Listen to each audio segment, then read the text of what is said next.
theory for you today. And I'm just going to start out by saying it's a lot easier to control the masses and control the narrative around something through emotional manipulation. So you'll notice if something is considered a tragedy, it's like totally taboo to ask questions about it. Case closed, that's it. So if there's people in the comments that have a problem with this or calling me insensitive for talking about this, that's fine, because if it's true, that's the desired outcome.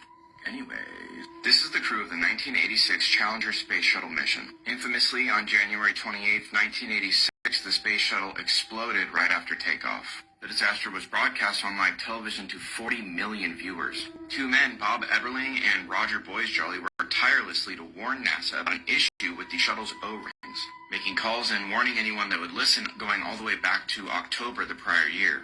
They warned that if these O-rings were used on a launch on a day that was below 40 degrees Fahrenheit, that there would be a catastrophe. But of course, no one listened, which automatically kind of makes me think they wanted the catastrophe to happen. Roughly 80 seconds after the launch, the shuttle exploded and all 7 crew members lost their lives. This is Judy Resnik, an engineer and pilot aboard the Challenger mission. In 2013, an eagle-eyed internet user found Judith Resnik, a law professor at Harvard Law School. Some people were a little taken aback by the identical name, age, and likeness, so they started digging. This is Michael J. Smith, also an engineer and pilot aboard the Challenger shuttle, who passed away that fateful day in 1986 at the age of 39 years old. This is Dr. Michael J. Smith, professor of engineering at the University of Wisconsin. This is Sharon Krista McAuliffe, arguably one of the most famous things about the Challenger mission. She was supposedly just a teacher that was picked at random to be one of the astronauts, which made it all the more tragic when she passed away due to the Challenger disaster in 1986. This is Sharon A. McAuliffe, also a law professor who received her degree shortly after the Challenger disaster. Dick Scobie was the commander of the mission. Here's Commander Dick Scobie next to Richard Scobie, the CEO of Cows and Trees. Here's his company's original logo.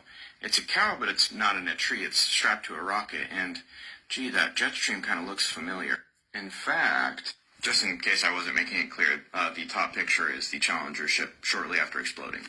So, Astronauts Ronald McNair and Ellison Onizuka both passed away when the Challenger shuttle exploded. Miraculously, it was found out that they both had twin brothers, Carl McNair and Claude Onizuka.